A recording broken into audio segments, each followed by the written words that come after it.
Boa noite, pessoal. Como eu estava falando, como a gente conversou nas últimas aulas, eu estava explicando para vocês que, num primeiro momento, a Secretaria Municipal de Uberlândia e o Conselho Pedagógico de Língua Portuguesa escolheu trabalhar com estratégias de leitura e estratégias de interpretação e fixação de texto, que são conteúdos que a gente vai levar durante toda a vida da gente, não fica só restrito a um período ou outro. Como eu já havia falado com vocês também na aula anterior, eu separei cada uma dessas estratégias de leitura de acordo com o grau de complexidade, de dificuldade dessas estratégias, e eu separei por períodos. Começa com os mais simples, aqueles ligados à imagem, à distribuição do texto no papel, no sexto período. No sétimo período, eu já passo para a questão da análise da fonte e as perguntas que são contidas no texto, as anotações e perguntas que são contidas no texto. No oitavo ano, eu trabalhei com a questão do infográfico e a questão do. Memória me falhando de novo. Enfim, eu trabalhei principalmente com infográfico, eu trabalhei com outra questão que daqui a pouco eu vou lembrar, eu vou passar para vocês. E por último, fica com vocês, que eu trabalho com a questão do artigo de opinião, a opinião do autor versus a opinião do veículo de comunicação. E trabalho também, no nono ano, eu trabalho também com a questão da. Nossa Senhora. Eita, memória boa. Eu já estou com o formulário aqui na minha frente. Com a questão do artigo de opinião, né? Como que é feito o artigo de opinião e como que é trabalhada essa questão da opinião favorável ou contra um determinado assunto, como que se trata os órgãos de imprensa trabalhando não apenas como uma questão de levar notícia para as pessoas, mas também como um órgão de formação de opinião da população em geral. E eu trabalho com a questão do resumo aí, lembrei.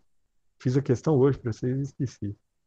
E trabalho também com a questão do resumo, com a ideia de você captar ideias chaves e aí você montar um resumo de acordo com as ideias chaves que você encontra em cada parágrafo do texto, que é uma estratégia mais elaborada, mais refinada de memorização, de interpretação do texto.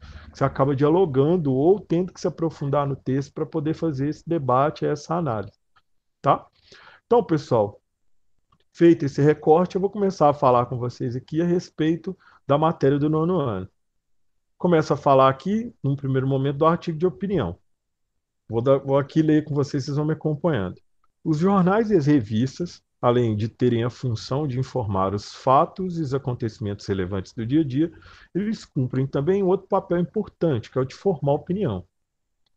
Por que se forma opinião? Porque o jornal ele deixou de ser aquilo que funcionava no final da Idade Média, com a invenção de tipografia de Gutenberg, que era alguma coisa que era feita para poucas pessoas que eram letradas e tinham acesso aos textos escritos, que no final da Idade Média e no começo da Idade Moderna, a grande maioria da população era completamente analfabeta.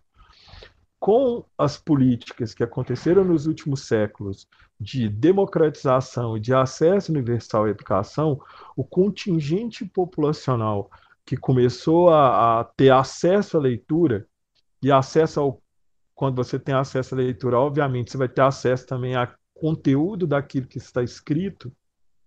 Essas pessoas, o contingente de gente que tinha acesso a essa informação se tornou muito maior do que era antigamente, tá? E justamente por conta desse boom, desse aumento exponencial no número de leitores, foram necessários para os veículos de transmissão de informação, para os veículos de imprensa, é, que eles é, que eles se tornassem não apenas uma mera reprodução de conteúdos para algumas poucas pessoas e passassem a ser um órgão que não só informa as pessoas, mas que também passa a formar a opinião, não só a informar, mas também a formar a opinião das pessoas. A partir desse momento, a partir dos últimos 2 séculos e meio, que o jornal ganha essa conotação também de veículo formador de opinião das pessoas, além de trazer informação por si só. Então, pessoal, continuando aqui, esse é um ponto que é muito importante, que precisa ser compreendido. A mídia também tem como objetivo opinar e se posicionar diante da realidade em que se insere. Esse papel de opinar e esse papel de se posicionar diante da realidade, pessoal, é um papel que ele é feito por meio de duas maneiras. Ela pode ser feita por meio da opinião oficial do jornal, que é aquilo que a gente chama de editorial. Não sei se vocês já ouviram falar. Normalmente, quando a gente abre um jornal, a primeira página, depois da capa, na contracapa do jornal, existe uma coluna com normalmente um ou dois textos que tem o título de editorial. O editorial é o espaço oficial que contém a opinião do jornal. Esse é um espaço onde o jornal se posiciona. E é de bom tom que o jornal se posicione em assuntos que têm uma repercussão geral na mídia e que são assuntos que são dotados daquilo que a gente chama do alto interesse público, assuntos que são relevantes para a sociedade brasileira, por exemplo. Então, normalmente, veículos de imprensa, jornais e revistas, nesse espaço de editorial, o exemplo mais claro que existe de posicionamento editorial é com relação a eleições. Isso aí é alguma coisa que, infelizmente, tem caído um pouco em desuso nos últimos anos. Mas a grande maioria dos jornais, pessoal, dos bons jornais, eles se posicionam numa eleição com relação a qual candidato determinado veículo de imprensa apoia naquela eleição. Por outro lado, pessoal, esse é um ponto editorial. Por outro lado, a gente tem aquilo que a gente chama no jornal de artigo de opinião. O artigo de opinião, pessoal, ele não reflete necessariamente a opinião de jornal. Para promover, mesmo que a opinião de jornal seja diferente da opinião do articulista, a opinião do colunista, daquela pessoa que escreve sobre a opinião que ela tem no espaço do jornal, o jornal dá espaço para que outras pessoas possam se manifestar e para que esse tipo de diálogo e contraponto entre uma visão e outra, porque obviamente as pessoas pensam diferentes sobre os mais variados assuntos, esse tipo de debate entre opiniões diferentes, ele possa promover uma reflexão naquela pessoa que está lendo. Porque é sempre interessante, como também no linguajar, em toda aquela indumentária, de todo aquele processo que acontece dentro da justiça, que, por exemplo, um juiz que é imparcial e ele é imóvel, ele recebe a denúncia, por exemplo, por meio de um promotor de justiça, e por outro lado, ele vai receber a defesa por meio de um advogado, isso nada mais é do que isso que a gente está falando. A promotoria que é acusada que, que, é, que tem como função acusar, ela vai apresentar uma peça de acusação e o advogado de defesa vai apresentar as razões dele para que o cliente dele não seja julgado culpado. O juiz, que está imóvel, ele vai receber essas duas versões, vai fundamentar o entendimento dele e aí vai decidir de acordo com os argumentos dos dois lados que ele escutou. Seria mais ou menos a mesma maneira, a grosso modo, o que o veículo de informação, o jornal, a revista, faz para que os leitores possam receber essas informações e que possam refletir e que possam decidir se posicionar diante da realidade. Porque o fim primordial desse veículo de informação é é trazer a informação para quem lê e, ao mesmo tempo, também oferecer pontos de vista, os mais diversos possíveis, para que esse leitor possa ter acesso a isso. É óbvio, pessoal, que no papel isso tudo é lindo, entendeu? Desde que as duas pessoas elas possam argumentar com aquilo que a gente chama de paridade de armas, o que a gente sabe que é impossível, porque às vezes uma pessoa fala melhor que a outra, às vezes os argumentos que a pessoa defende é um argumento melhor do que o da outra parte. A gente sabe que isso não funciona muito bem, ou não funciona certinho, dessa maneira protocolar, bonita, linda e brilhante, do jeito que eu estou falando para vocês. Mas a ideia de onde nasce a discussão, o contraponto e os vários pontos de vista é totalmente baseado nessa linha argumentativa, nessa linha de posicionamento que eu falei para vocês, tá? Então, voltando para o texto, pessoal, vou terminando aqui e aí eu vou perguntar se vocês têm alguma dúvida. Aí vocês me mandam no chat, no caso da Samira, e no Gleidson você pode dar um grito. Como você pode falar, se tiver alguma dúvida, se quiser que eu pare, eu reexplique alguma coisa, você pode falar, tá? Voltando. esse é um ponto muito importante que precisa ser compreendido. A mídia também tem o papel de opinar e se posicionar diante da realidade em que ela se insere.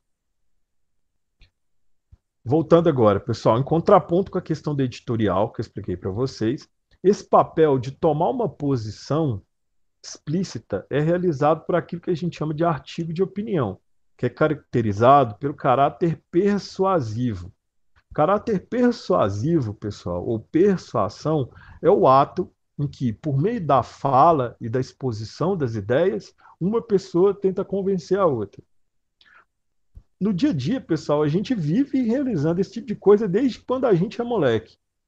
A gente argumenta e tenta oferecer sempre as melhores justificativas para tentar convencer os pais da gente a fazer aquilo que a gente quer. Ou, mais velhos, quando a gente tem um irmão, a gente tenta convencer ele, por exemplo, de, você quer sair e ir para algum lugar, seu irmão não quer, e você precisa sair com ele. Você vai tentar convencer o seu irmão apresentando argumentos que possam convencê-lo, os mais variados possíveis. A gente sabe que existe tudo quanto é tipo de argumento, desde aquele mais embasado até o argumento mais patife. Todos nós usamos eles no dia a dia. Da mesma maneira que depois que a gente, por exemplo, que a gente se casa, a gente é obrigado a convencer ou tentar argumentar com os nossos parceiros durante a vida toda, para convencer eles de fazer, desde comer um lanche até decidir financiar uma casa. Isso tudo passa por essa coisa, isso tudo são é, argumentos que têm esse caráter persuasivo, que eu, como eu coloquei ali, ou seja, dispor ou defender a opinião de um autor sobre um tema atual que seja relevante para a sociedade. Ele também pode ser chamado de matéria assinada ou coluna, é tudo significado da mesma coisa, artigo de opinião, matéria assinada ou coluna. No caso é chamado de coluna, tradicionalmente, os mais antigos chamam de coluna, que era aquilo que a gente chamava de uma seção fixa no jornal. As pessoas, por exemplo, você tinha um autor em específico que tinha bons argumentos, ou era, sei lá, ou poderia ser amigo do dono do jornal, por exemplo, e essa pessoa tinha uma coluna fixa num jornal ou numa revista específica. Aí o pessoal mais antigo costuma chamar de coluna, mas hoje em dia o termo em que se utiliza as ciências da linguagem é artigo de opinião, tá? Como eu colocando ali coluna, quando é uma seção fixa no jornal, com textos que são publicados pelo mesmo autor semanalmente ou mensalmente. Esse prazo de semanalmente ou mensalmente não costuma ser uma regra fixa, não, pessoal. Tem colunista, articulista, que escreve de 15 em 15 dias, uma vez por mês, ou escreve diariamente, por exemplo, para o jornal. Alguns jornalistas que têm uma relação uma relação profissional mais próxima do jornal, alguns escrevem todo dia no jornal. E isso também não está ligado à questão da coluna ou do artigo de opinião, ela não está ligado simplesmente, pessoal, à questão do jornal. É lógico que isso você não vai poder chamar de artigo, mas, por exemplo, em determinados telejornais, por exemplo, a gente tem aquilo que a gente chama de coluna. Não é uma coluna escrita, mas é uma coluna falada, onde você tem a opinião de determinado jornalista, de determinado analista político ou econômico sobre qualquer assunto que o telejornal queira tratar, tá? Pessoal, primeira pausa que eu faço, vocês têm alguma dúvida? Tá lento, tá rápido demais? Me conta aí.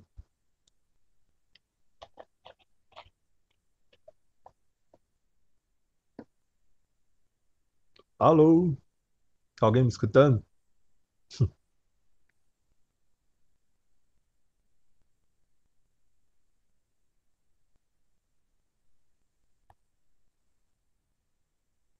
Gleidson, tá aí? Não tô te escutando, não.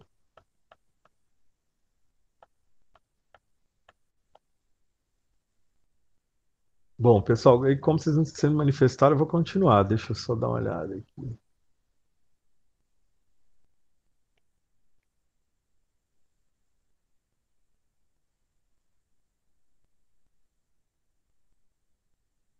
Continuando então, pessoal, já que não houve manifestação. Aqui coloco abaixo, colhi um exemplo do jornal Folha de São Paulo, que traz justamente uma seção inteira do jornal, que normalmente é publicada nos dias de sábado, que se chama Tendências ou Debates, tá? Normalmente está no primeiro caderno do jornal da Folha de São Paulo. Então, abaixo, trazemos a coluna chamada Tendências, Debates, que é um espaço aberto no jornal Folha de São Paulo durante os sábados, justamente com esse propósito. E esse tema aqui, que eu coloquei no nosso material, ele é datado de 27 de março de 2021. Então, não faz nem um mês, faz pouco mais de um mês que ele foi publicado. O que eu quero que vocês prestem atenção aqui, pessoal, que é até matéria de uma pergunta que eu fiz. O que é importante ser ressaltado aqui é a observação que o jornal coloca abaixo do título da coluna, tá? Normalmente pouca gente presta atenção nisso, e aí é que é interessante, porque agora a gente está trabalhando com vocês para tentar transformar vocês em leitores maduros. Então, tipo assim, é justamente nessas pequenas letrinhas é que estão os elementos mais importantes que a gente tem que aprender para a gente poder fazer essa leitura ou trabalhar essas estratégias de leitura diferenciadas que vão ajudar a gente no texto, tá?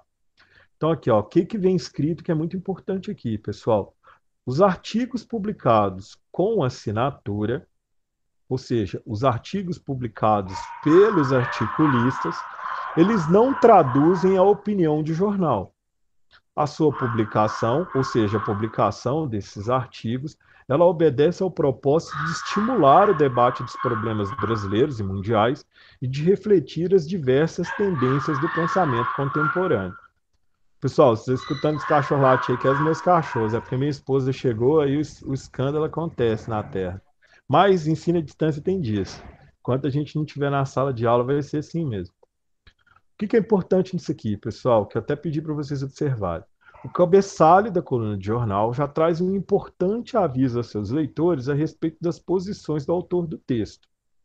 Qual seria esse aviso? O que eu queria que vocês prestassem atenção aqui, pessoal, é justamente nessa questão de que a opinião do articulista nesse debate aqui, ele não significa necessariamente a opinião de jornal. Muita gente, nessa questão das redes sociais, pessoal, nos últimos tempos, eles atacam o jornal como se a opinião de um articulista ou de uma pessoa que escreve uma coluna no jornal de opinião, ela traduzisse em si a opinião do veículo de comunicação, do jornal. Por vezes, pessoal, o espaço que é dado para essas pessoas escreverem seus artigos é um espaço que é cedido pelo jornal justamente para promover o debate, como estava explicando aqui. Essa frase aqui da observação embaixo aqui do nome da coluna da Folha, ela é exemplar em explicar isso, pessoal. A resposta está toda aqui. Os artigos publicados com assinatura não traduzem a opinião de jornal e a publicação desses artigos obedece ao propósito de estimular o debate dos problemas brasileiros e mundiais com os leitores, tá? Então a resposta aqui dessa primeira observação é essa.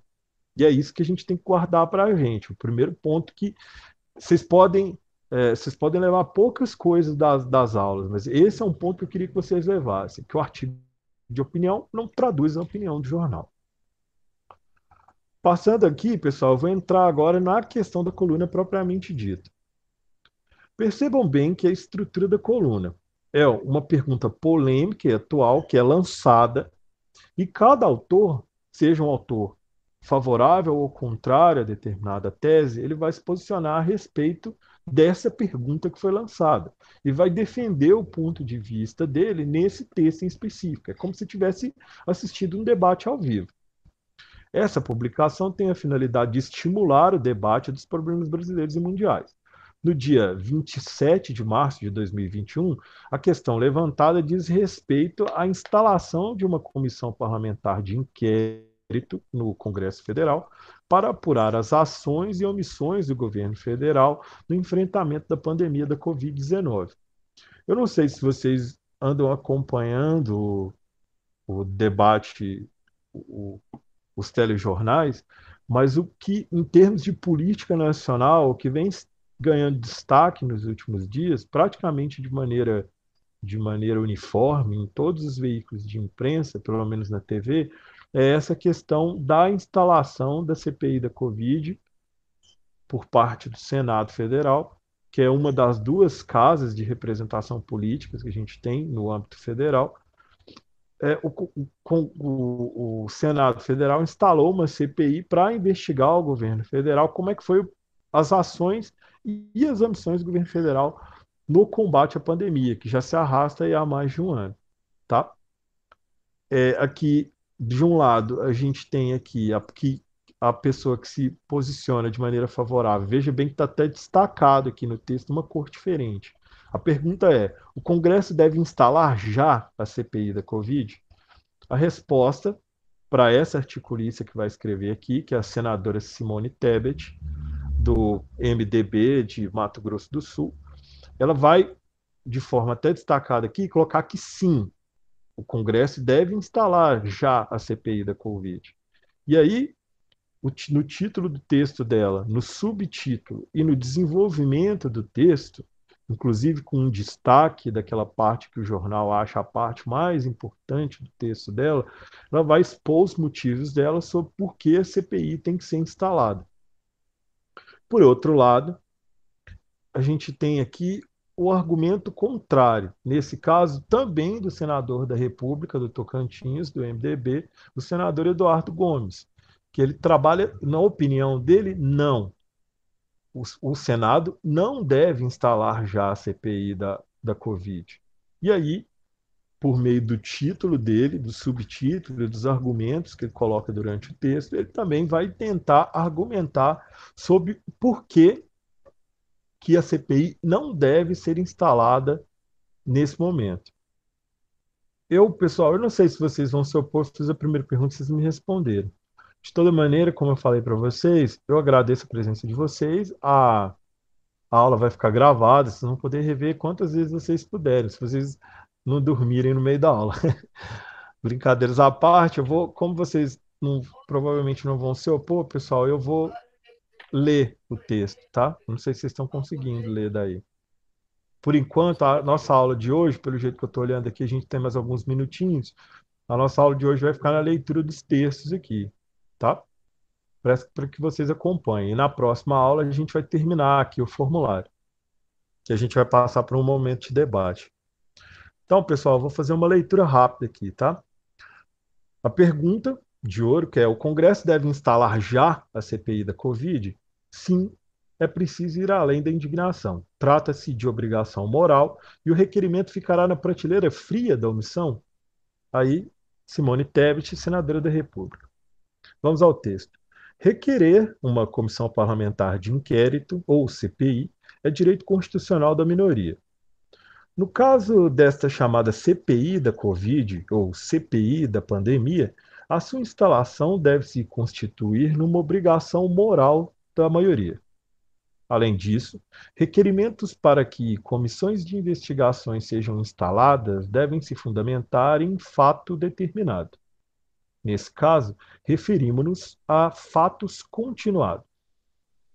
A seguir, fatos continuados porque se espalham, após as imagens assustadoras de Manaus, por outros cantos do país, onde agora também faltam remédios dos mais básicos, além de leitos e oxigênio. Faltam cemitérios, faltam caixões.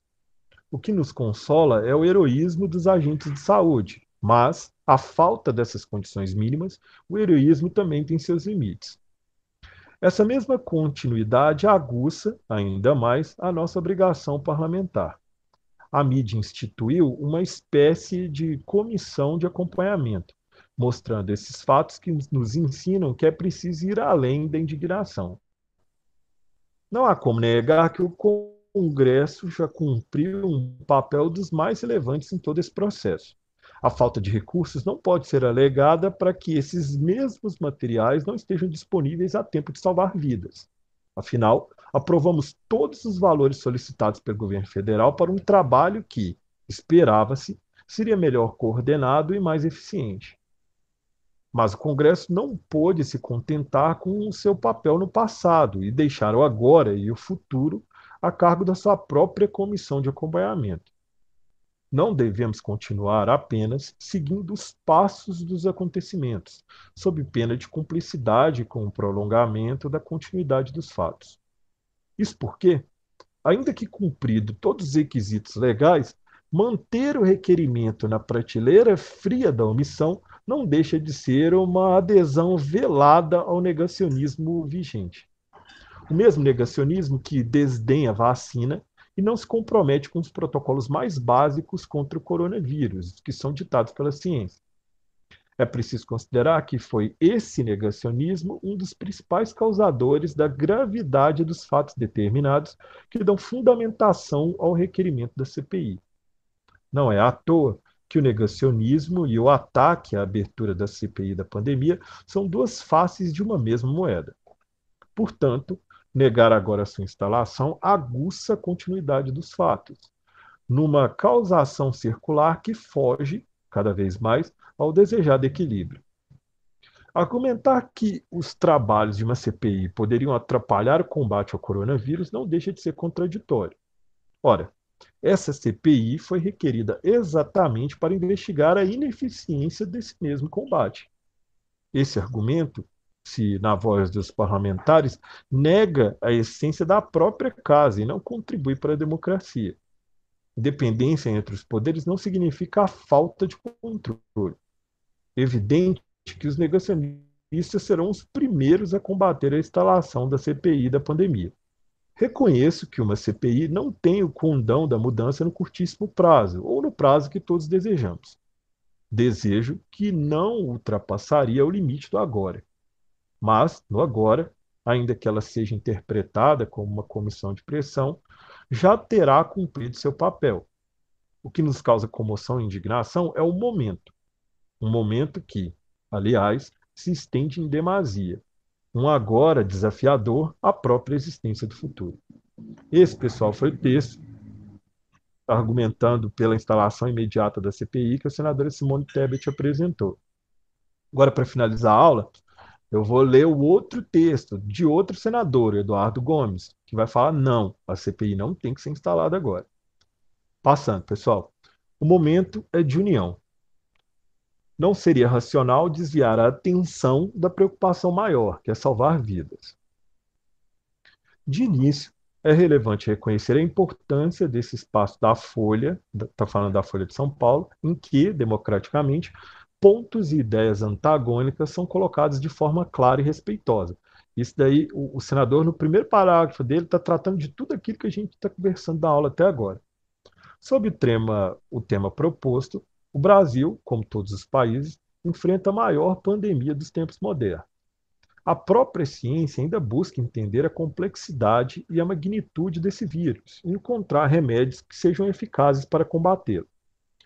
Os mais renomados cientistas, as melhores cabeças pensantes do planeta, em um esforço conjunto sem precedentes, conseguiram criar em tempo recorde vacinas que, mesmo que não tenham cumprido todos os protocolos exigidos pela ciência, têm apresentado resultados importantes.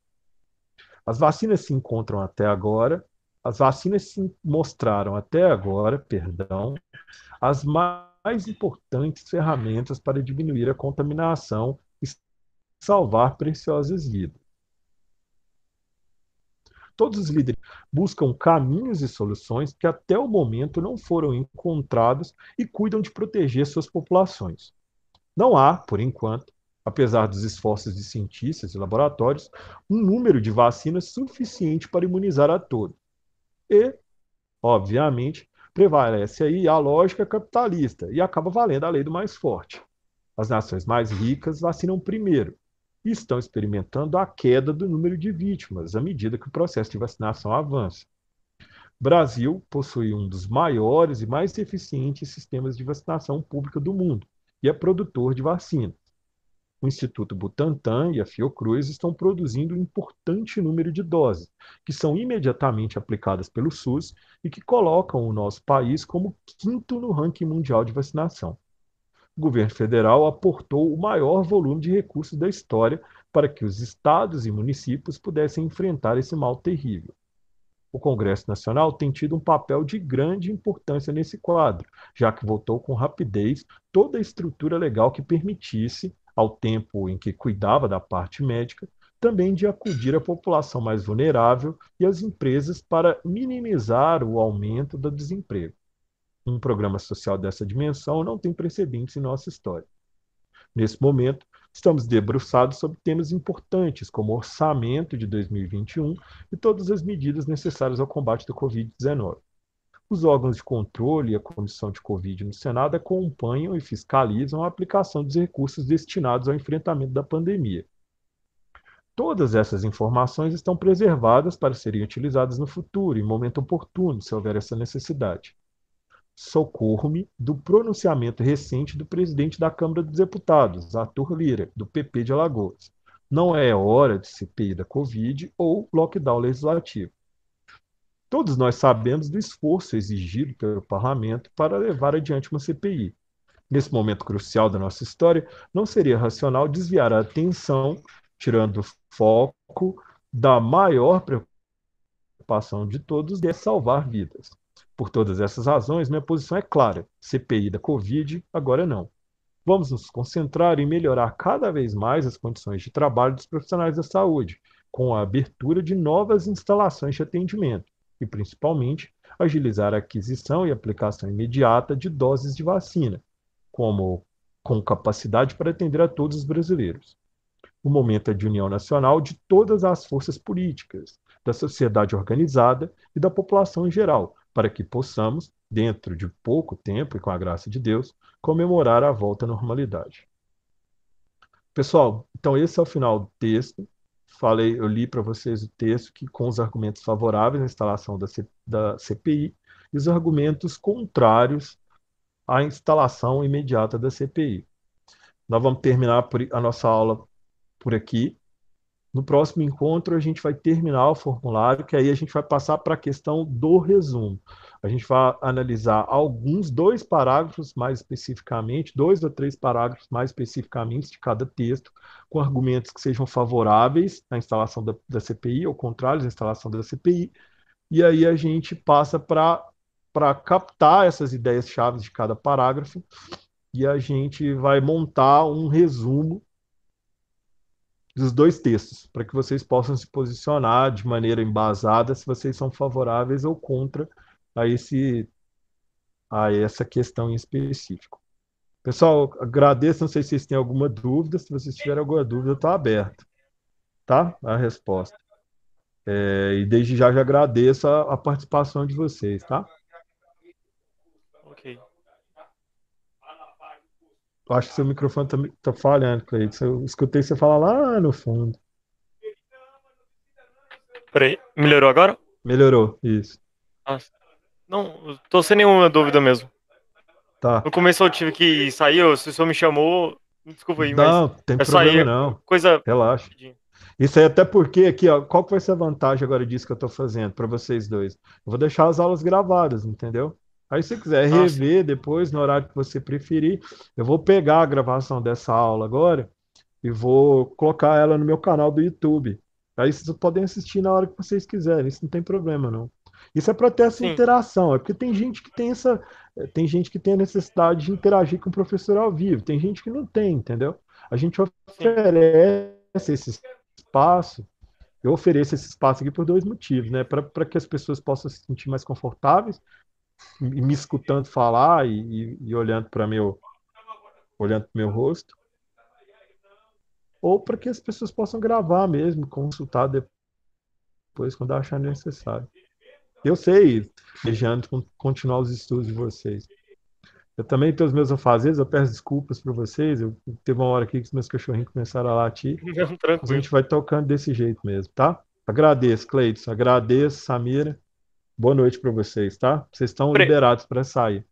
ok, aí o senhor já podia passar o canal do senhor pra nós? Isso, é porque eu só vou. É porque a gravação termina quando eu terminar a gravação aqui, Então, é tá? só pra depois depois que o senhor Ah. postar, quando o senhor postar eu já vejo. Não, eu mando o link no grupo da sala. Ah, não, Não tranquilo esquenta, então. não. Beleza. Beleza? Você tá lá, não tá? Tô no grupo. Se você quiser também, eu mando seu privado, não tem segredo, não. Não, tranquilo então. Até mais, então, Cleidson. Até mais, Muito Samira. obrigado, Boa hein? noite para vocês. Pra você também.